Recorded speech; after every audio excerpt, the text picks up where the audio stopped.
Ashwin. Right. Ashwin माझा प्रियकर. ही कल्पना तशी खूप छान वाटते, स्वप्नवत, पण ते माझ्या आयुष्यातलं एक सत्य आहे. तर खरं सांगायचं झालं तर मी आणि तो कोइन्सिडंटली एका मैत्रिणीच्या मार्फत भेटलो आणि आम्ही सतत 7 वर्ष भेटत राहिलो. आम्ही लग्न करणार पण होतो, पण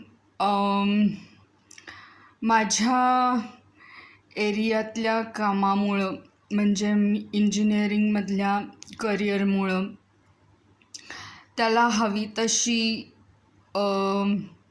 हाऊसवाईफ होता येईल की नाही असं मला वाटू लागलं. तर आमच्या खूप एकमेकांशी गप्पा गोष्टी झालेल्या आणि आम्ही एकमेकांशी खूप प्रॉमिसेस पण केलेले आणि त्याच्याकडनं माझ्यासाठी खूप अपेक्षा पण होत्या घराबद्दलच्या. त्यांनी त्याच्या बाजूनी सांगितलेल्या पण. मला पण ते खूप आवडायचं त्याच्याशी शेअर करताना. पण एका बाजूला असं खूप वाटत गेलं की त्याच्या घरी जाऊन मी त्याच्या आकांक्षा पूर्ण करण्यापेक्षा का नाही त्याला आपण एक वेगळी इमेज द्यावी त्याच्या आयुष्यातली एक प्रेयसी म्हणून.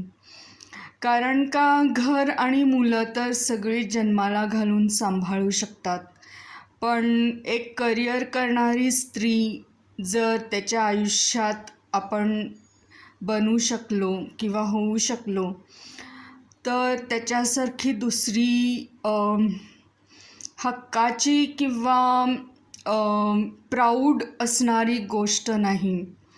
याला कारण असं की मी शाळेत असताना आमच्यावरती खूप मिलिटरीचे संस्कार व्हायचे आणि देशभक्तीची खूप गाणी आम्ही पाठ करायचो आणि वर्षातले 200 दिवस आम्ही त्याच्यातच काम करत असायचो.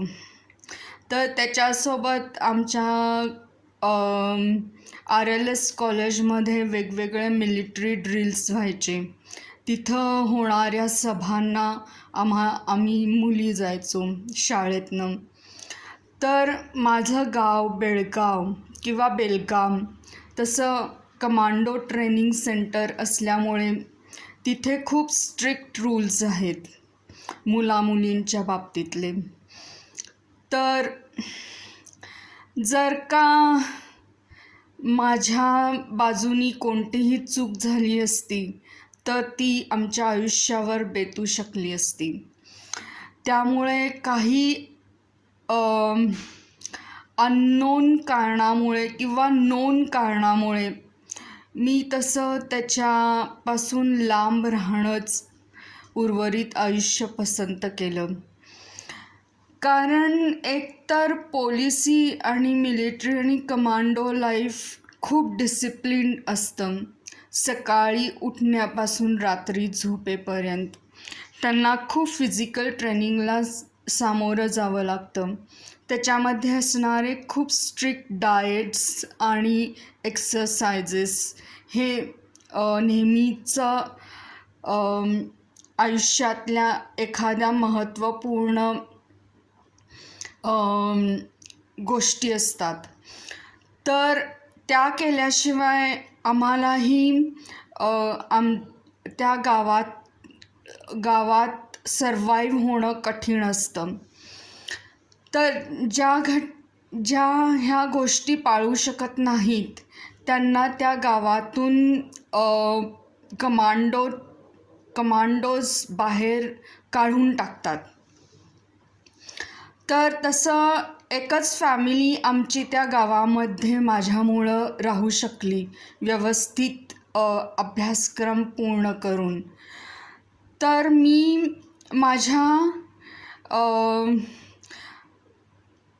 पर्सनल आयुष्यापेक्षा देशाला माझी अर्पण केलेली सेवा महत्त्वपूर्ण मानते.